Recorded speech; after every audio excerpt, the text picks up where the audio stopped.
అందరికీ శుభోదయం. చంద్రబాబు నాయుడు నిన్న అసెంబ్లీలో లా అండ్ ఆర్డర్ మీద ఒక వైట్ పేపర్ ఇచ్చాడు. ఈ వైట్ పేపర్ మీద మాట్లాడుతున్న సందర్భంలో పాబ్లో ఎస్కోబార్ అని ఒక పేరు తీసుకున్నాడు. జగన్మోహన్ రెడ్డి తోటి పోల్చాడు, లేక ఆయనతోటి జగన్మోహన్ రెడ్డిని పోల్చాడు. ఎవరి పాబ్లో ఎస్కోబార్? ఎందుకు చంద్రబాబు నాయుడు ఆయన్ని జగన్మోహన్ రెడ్డిని ఆయనతోటి పోల్చాడు? చాలా చరిత్ర ఉంది పాబ్లో ఎస్కోబార్కి. జగన్లో ఎస్కోబార్లో కొన్ని కామన్ లక్షణాలు ఉన్నాయి. పాబ్లో ఎస్కోబార్ పూర్తి పేరు పాబ్లో ఎమిలియో ఎస్కోబార్ గవేరియా. ఈ కొలంబియా అనేది సౌత్ అమెరికన్ కంట్రీ. ఆ కంట్రీ ఎప్పటి నుంచో డ్రగ్స్కి చాలా ప్రసిద్ధి. అంటే అక్కడి నుంచి డ్రగ్స్, మాదక ద్రవ్యాలన్నీ కూడా సప్లై అవుతుంటాయి, ఎస్పెషల్లీ అమెరికాకి. అక్కడ ఒక పేద కుటుంబంలో జన్మించాడు ఎస్కోబారు. తర్వాత ఒక డ్రగ్ లార్డ్గా ఎదిగాడు. మెడలిన్ అనేటువంటి ఒక ప్రాంతంలో అతను తన నేర సామ్రాజ్యాన్ని స్థాపించాడు. మెడలిన్ కార్టెల్ అంటారు దాన్ని. కార్టెల్ అంటే ఒక ముఠా లాంటిది అనుకోండి. ఈ మాదక ద్రవ్యాల ముఠా అన్నమాట. ఆ ముఠాకి డ్రగ్ లార్డ్గా ఎదిగాడు. ఎదగడం అంటే మామూలుగా కాదు, సామాన్యంగా కాదు. లక్షల కోట్లు సంపాదించాడు ఆ రోజుల్లో. ఇది మాదక ద్రవ్యాల సప్లై ద్వారా. అదేమీ అంత ఈజీగా అయ్యే పని కాదు. ఆ క్రమంలో ఒక పెద్ద నేర సామ్రాజ్యాన్ని స్థాపించాడు. ఎవరైనా ఎదురు తిరిగితే చంపేయటం, పోలీసులను పూర్తిగా కంట్రోల్లో తెచ్చుకోవటం, గవర్నమెంట్ అఫీషియల్స్ అందరినీ కూడా భయభ్రాంతులు చేయడం, మొత్తం కొలంబియాలో గవర్నమెంట్లో ఉన్న అన్ని వ్యవస్థల మీద కూడా అతను పెత్తనం చేశాడు. ప్రధానంగా భయపెట్టాడు. అది భయపెట్టడం ద్వారా అతన్ని అందరినీ కంట్రోల్లోకి తీసుకున్నాడు. అది జగన్మోహన్ రెడ్డితో ఉన్నటువంటి ఒక కామన్ లక్షణం. అంటే వ్యవస్థలో ఉన్న వాళ్ళందరినీ కూడా భయపెట్టి తన అదుపులోకి తెచ్చుకోవటం. ఇప్పుడు ఆంధ్రప్రదేశ్లో చూసాం కదా, మరి ఎంతో కాలంగా ఐఏఎస్ ఐపీఎస్ అధికారులు ఎంతో కొంత స్వతంత్రంగా వ్యవహరించేవాళ్ళు. కనీసం అడ్డగోలు పనులు చేయడానికి నిరాకరించేవారు. అట్లాంటిది జగన్మోహన్ రెడ్డి వచ్చిన తర్వాత మహామహులు అనుకున్నటువంటి ఐఏఎస్ ఐపీఎస్ అధికారులందరూ కూడా తల ఒగ్గి ఆయన ఏదంటే చెప్పారు. అదేవిధంగా జ్యుడిషియరీ విషయంలో కూడా పాబ్లో ఎస్కోబార్ పేరు చాలా ప్రముఖంగా వినిపిస్తుంది. ఎందుకంటే కంప్లీట్గా కొలంబియాలో జ్యుడిషియరీని కంట్రోల్ చేశాడు. తనకు వ్యతిరేకంగా లేక తన వాళ్ళకి వ్యతిరేకంగా ఏమైనా తీర్పులు వస్తే ఆ జడ్జీలని, ప్రాసిక్యూటర్లని అందరినీ బెదిరించేవాడు.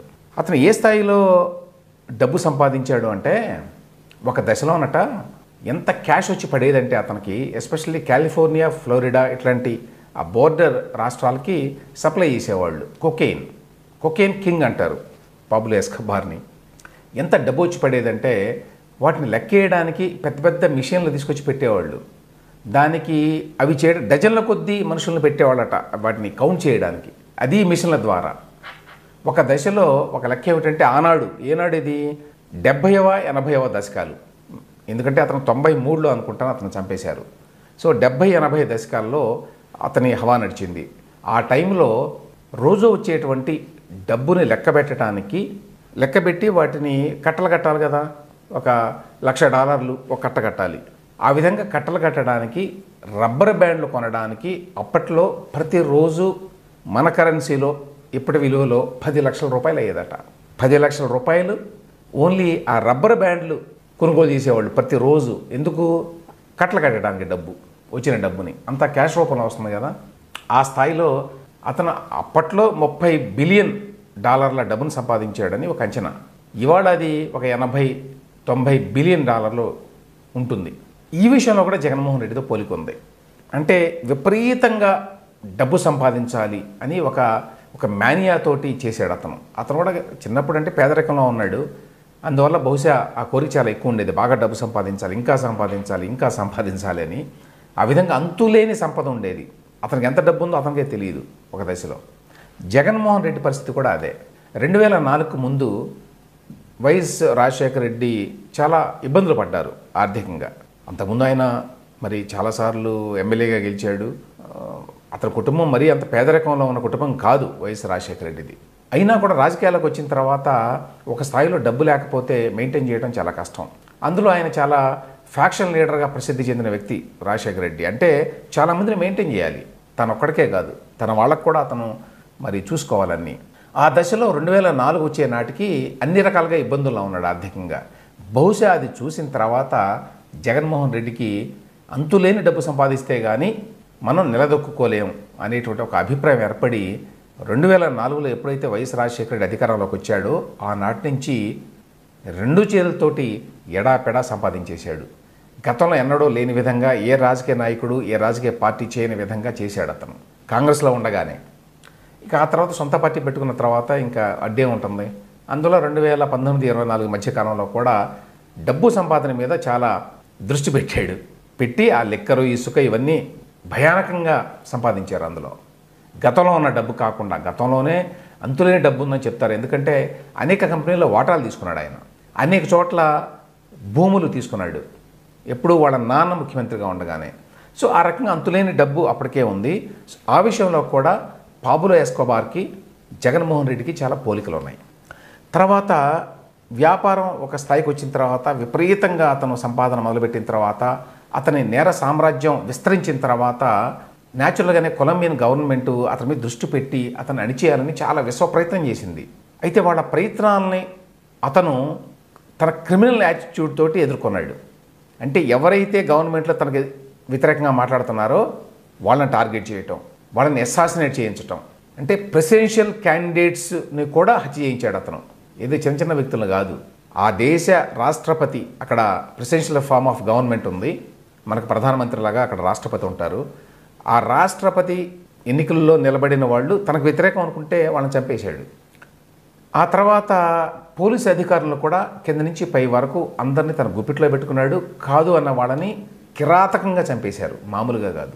ఇక జ్యుడిషియరీలో ఏ స్థాయిలో చేశాడంటే తనకి వ్యతిరేకంగా తీర్పులు చెప్పారు అని చెప్పి సుప్రీంకోర్టుని, కొలంబియన్ సుప్రీంకోర్టుని ధ్వంసం చేయడానికి పథకరచన చేసి ఒక లెఫ్టిస్ట్ గెరిల్లా సంస్థ ఉంది M9 అని కొలంబియాలో, వాళ్ళకి డబ్బులు ఇచ్చి వాళ్ళకి అన్నీ సప్లై చేశాడు, హెలికాప్టర్లు అన్నీ. వాళ్ళు హెలికాప్టర్ల మీద వెళ్ళి కొలంబియన్ సుప్రీంకోర్టు, దాని పేరు ప్యాలెస్ ఆఫ్ జస్టిస్, చాలా బ్రహ్మాండమైన బిల్డింగ్ అది. అంటే అంతకుముందు మరి అది స్పానిష్ వలస రాజ్యం కొలంబియా. సో ఆ స్పానిష్ ఆర్కిటెక్చర్ తోటి చాలా బ్యూటిఫుల్ బిల్డింగ్స్ ఉంటాయి కొలంబియాలో. ఆ ప్యాలెస్ ఆఫ్ జస్టిస్ మీద హెలికాప్టర్ నుంచి దిగి ఇష్టారాజ్యంగా కాల్పులు జరిపి 100 మందికి పైగా అక్కడ లాయర్లు కానివ్వండి, కోర్టులో పనిచేసేవాళ్ళు కానివ్వండి చంపారు. 11 మంది న్యాయమూర్తులు కూడా చంపారు. సగానికి సగం సుప్రీంకోర్టు న్యాయమూర్తులు ఆ ఒక్క ఘటనతో అంతమైపోయారు. సో ఆ స్థాయిలో టెర్రర్ క్రియేట్ చేశాడు. ఆ విషయంలో కూడా జగన్మోహన్ రెడ్డికి పోలికుంది. అంటే జగన్మోహన్ రెడ్డి తన రౌడీలను పంపించి అందరినీ చంపేశాడని కాదు, అట్లా చేయలేదు. అతను రాజకీయాలని ఒక సాధనంగా వాడుకున్నాడు. ఎందుకు? జ్యుడిషియరీని పరోక్షంగా ఇన్ఫ్లుయెన్స్ చేయడానికి, భయపెట్టడానికి ట్రై చేశాడు. ఎందుకంటే అంతకుముందు ఎప్పుడూ కూడా మనకి న్యాయమూర్తులు ఏదైనా తీర్పు చెప్తే సోషల్ మీడియాలో అంత ఓపెన్గా బహిరంగంగా అంత భయం లేకుండా తిట్టడం లేదు గతంలో.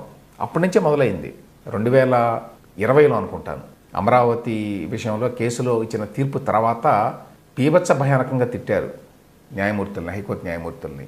అంత ధైర్యం గతంలో ఎప్పుడూ ఉండేది కాదు. పాబ్లో ఎస్కోబార్ స్థాయిలో క్రిమినల్ యాక్టివిటీ జగన్మోహన్ రెడ్డి చేయలేదు, కానీ పోలికలు చాలా దగ్గరగా ఉన్నాయి.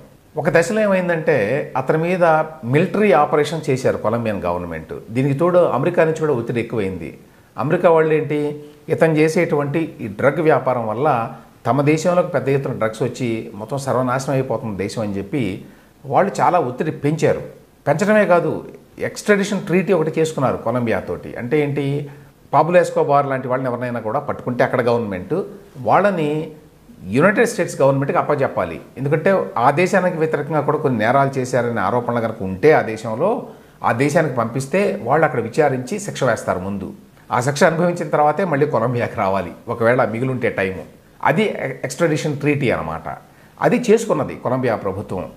దానికి కోపం వచ్చి ఆయన సుప్రీంకోర్టు బిల్డింగ్ మీద, ఆ జడ్జెస్ మీద అటాక్ చేసింది. ఆ రకమైన తీర్పిస్తారా అంటే అది కోర్టులో వేస్తే ముందు వాళ్ళు చెల్లుతుందన్నారు. ఫస్ట్ అక్కడ ప్రెసిడెంట్ మీద హత్యాయత్నం చేశారు, ఆ రకమైన చట్టం చేసినందుకు. సుప్రీంకోర్టు వాళ్ళు దాన్ని ఓకే అన్నందుకు గాను వాళ్ళ మీద కూడా దాడి చేశాడు. అంటే ఎవరు కాదంటే వాళ్ళ మీద దాడి చేయడం అనమాట. ఆ విషయంలో పోలికలు ఉన్నాయి మళ్ళీ జగన్మోహన్ రెడ్డి గారికి పాబ్లో ఎస్కోబార్ తోటి. ఇతను ఒక దశలో ఏం చేశాడంటే ఒక ప్రెసిడెన్షియల్ క్యాండిడేట్ని హత్య చేసిన తర్వాత ఆ పార్టీకి ఇంకొక క్యాండిడేట్ వచ్చాడు. ఆయన ఒక విమానంలో వెళ్తున్నాడని చెప్పి తెలిసి ఆ విమానాన్ని పీల్చివేశాడు పాబ్లో ఎస్కోబార్. అయితే అదృష్టవశాత్తు ఆయన ఆ ప్రెసిడెన్షియల్ క్యాండిడేట్ ఆ విమానంలో ఎక్కల ఆ రోజు. కానీ అందులో చనిపోయారు, 170 మంది ఏమో చనిపోయారు. అందులో 3 అమెరికన్స్ కూడా ఉన్నారు. సో దానికి బదులుగా మాకు ఇతను అప్పచెప్పాలి, మేము ఇతన్ని ప్రాసిక్యూట్ చేయాలి మా దేశంలో అని చెప్పి అమెరికా పట్టుబట్టిందనమాట. అప్పటి నుంచి అమెరికన్ గవర్నమెంట్ ఏజెన్సీస్ అన్నీ కూడా ఇతను వెంటపడిని కొలంబియాలో వాళ్ళంతా కూడా దిగి ఇతని కోసం అన్వేషణ మొదలుపెట్టారు. డిఈఏ అంటారు, అంటే డ్రగ్స్కి సంబంధించినటువంటి ఒక ఎన్ఫోర్స్మెంట్ ఏజెన్సీ ఉంటుంది. ఆ ఎన్ఫోర్స్మెంట్ ఏజెన్సీ అధికారులు పర్మనెంట్గా కొలంబియాలో ఉండి ఇతని యొక్క ఆనుపానులు కనుక్కోవడానికి కొలంబియన్ గవర్నమెంట్ కూడా సహాయం చేసేవాళ్ళు. ఇతను పట్టుకోవడానికి ఒక ప్రత్యేకమైన దళాన్ని ఏర్పాటు చేశారు, ఒక మిలిటరీ దళాన్ని. ఒక దశలో ఇతను పట్టుకున్నారు, కోర్టులో పెట్టారు. అప్పుడు ఏమైందంటే, ఏ స్థాయిలో అతను మొత్తం వ్యవస్థల మీద అదుపు తెచ్చుకున్నాడంటే, పాబ్లో ఎస్కోబార్ మీరు శిక్ష వేశారు 5 ఏళ్ల పాటు, 5 ఏళ్ళు జైల్లో ఉండాలి అని. నేను మీ జైల్లో ఉండను, నేనే ఒక జైలు కట్టుకుంటా, ఆ జైల్లో నేను ఉంటా. అది ఎక్కడ కట్టుకుంటానో కూడా చెప్పాడు. విచిత్రం ఏంటంటే కొలంబియన్ గవర్నమెంట్ దానికి ఒప్పుకుంది. లేకపోతే అతను పట్టుకోవడం అసాధ్యం, అతను తప్పించుకుపోతాడు, ఇంకా నేర కార్యకలాపాలు ఇంకా పెరుగుతాయి. కనీసం ఒక ఒప్పందం చేసుకుంటే ఇతనితోటి మరి కొంత కంట్రోల్లో ఉంటాడేమో అనే ఉద్దేశంతో వాళ్ళు ఒప్పందం చేసుకున్నారు. ఏమిటి, తనకిష్టమైన చోట తనకిష్టమైనట్టుగా తన డబ్బులతో తాను ఒక జైలు కట్టుకుంటాడు, ఆ జైల్లో ఉంటాడు తన మనుషులతోటి. ఆ విధంగా జైలు కట్టుకున్నాడు భారీ ఎత్తున. అందులో బయట ఉంటే ఏ రకమైన సౌకర్యాలు ఉంటాయో అన్ని సౌకర్యాలు పెట్టుకున్నాడు, సకల సౌకర్యాలు తన సొంత డబ్బుతోటే పెట్టుకున్నాడు. బయట మాత్రం కొలంబియన్ పోలీసు ఉంటారు అంతే పేరుకి, లోపలంతా వాళ్ళ మనుషులు ఉంటారు. తాను, తన కుటుంబం, తన పిల్లలు అందరితో కలిసి అతను ఉండేవాడు. కానీ అక్కడ కూడా ఎక్కువ కాలం ఉండలేక తప్పించుకుని వెళ్ళాడు. వెళ్ళిన తర్వాత అతని వెంట ఆ పర్స్యూట్ చేసి చివరికి ఈ అమెరికన్ డిఈఏ ఆఫీసర్స్తో కలిసి కొలంబియన్ పోలీసు అతన్ని పట్టుకొని చంపేశారు 1993లో.